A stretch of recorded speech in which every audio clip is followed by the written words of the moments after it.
Yeah. So yeah, unfortunately, my student, the student I co-advise, Mahesh, is hospitalized right now, but he's in good spirits. I'm going to tell you a little bit about the work that he's been leading, basically, and how it relates to the Einstein Toolkit. So we all saw this sort of picture at LIGO yesterday when we visited on our field trip. The motivation behind this SEOBNR code is very simple. You have two black holes, they merge. We detect the gravitational waves. The waves encode very important information about the black holes, but extracting that information is a really tough thing to do. And that's because black hole binaries have at least 7 dimensions of parameters, assuming no eccentricity, and plain Jane GR. So basically what we have to do is we have to compare the observation with of order about 10 million to actually up to 100 million theoretical gravitational waveforms. And if you look at all existing numerical relativity catalogs that exist at this stage, only about 5,000 have been generated. So a very important question you should be asking yourself is how on earth you get 10 million from 5,000? The answer is there are these gravitational wave approximates that have been developed. Basically, a whole cottage industry has appeared over the past decades in gravitational wave data analysis community to do this. So basically, SEOBNR gives you black hole binary trajectories and gravitational waves that approximate numerical relativity. And the way it works is it uses this effective one-body theory and fills in unknown terms with spec numeric relativity inputs, and it finds that there is actually an excellent match between them. So if you like, you can think sort of as SEOBNR as kind of like a proxy, if you will, for the gravitational waves generated by spec. It's many orders of magnitude faster and computationally cheaper than NR to run, and I'll just say that my research group, in collaboration with Sean McWilliams' research group at WVU, have worked to make it of order almost 2 or 3 orders of magnitude faster than its original version that was in LOL Suite. And our latest version that we're developing in NRPy Plus promises to be at least 600 times faster than the original version. And these have been published.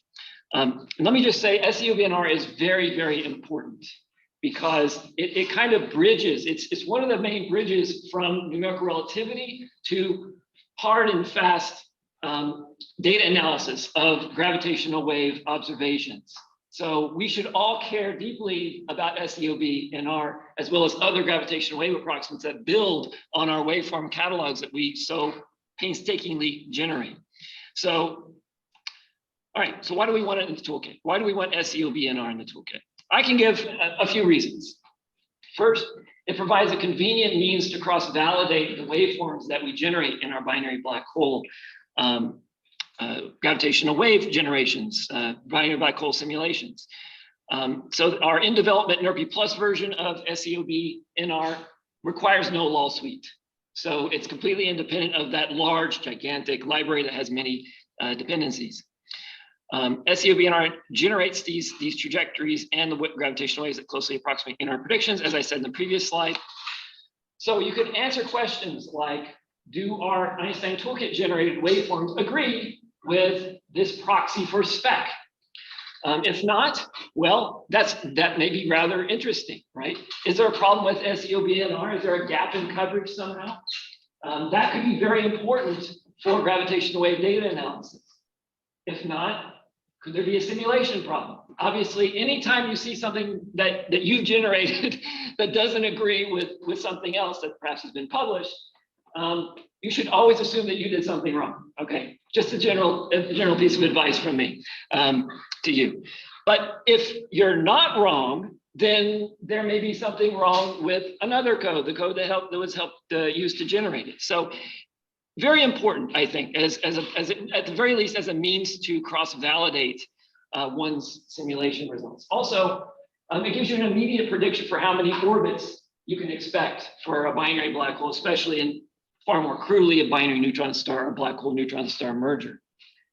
So you can use that then to get a quick estimate for computational resources. It's really overkill, I admit, because you could probably get a pretty good estimate with using 1.5 PN order calculations, but it's a reason nonetheless. And a third reason is we're actively working to improve SEOBNR with this sort of underneath this NRPy framework. And the plan would be, of course, that we keep the Einstein Toolkit version synced with the latest development. And one of the really cool things, and this is something that Sid has been really pushing on, is adding backward one body for better merger ring down. So the spinning effective one body theory builds on, basically will give you an inspire. And in fact, one of the stop conditions I've seen in the code is when it gets, basically the black hole binary gets to the light ring, it nans out. Okay, so it's not really meant, and in fact, this theory breaks down at merger and beyond. So what's done in the current version of the code is one simply tacks on black hole perturbation theory, which is of course very relevant to a couple talks ago, waveform to that long inspiral waveform provided by the SEOBNR, SEOB. And so what we've been working on is adding this backward one body for better merger ring down. And we've already coded that up in the NRPy framework. 2 minutes. Generating beautiful results. So just wanted to show a couple of slides of the hard work that Sid has done. This work was started by my previous PhD student, Tyler Knowles, and Sid really should be a little bit higher up here. He's modest though.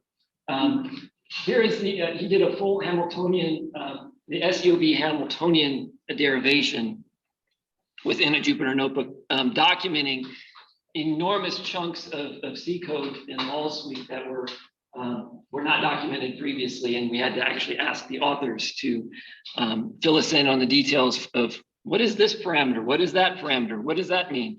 And you can see there are many references throughout this. So if you want to complete the most complete documentation of something in Law Suite, go look in NRPy.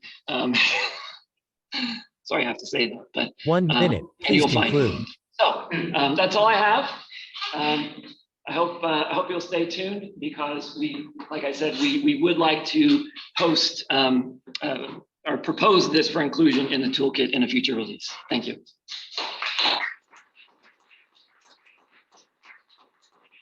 Okay. So your first briefing was personally toolkit waveforms. Yeah. So what does the Einstein toolkit generate waveform that agree with the effective one body? We're not there yet. So this yeah. So the NRPy version of SEOBNR is going to be, it's a staged development. The first stage is we're actually rewriting this in something that is going to generate the waveforms in NumPy. So it's going to be a pure Python-based generator, and then we're going to port that, because it's going to be rather straightforward. We're going to port that to C, and then that is what we'll ultimately propose for. Well, we'll probably propose a Python version just to get reason 2 out of the way, and perhaps reason 1 as well, partly because it'll be really slow running in Python. But ultimately the goal is to make it very fast using NRPy C code capabilities. And yeah, I mean, ultimately the hope is once it's in the toolkit, anyone who's doing binary black hole evolutions with the toolkit will have this at their disposal and be able to check and cross-validate. So at the very least, it opens the door to do that. I haven't done it personally. Yeah, Jeff. So there's lots of different versions of SEOBNR. Right.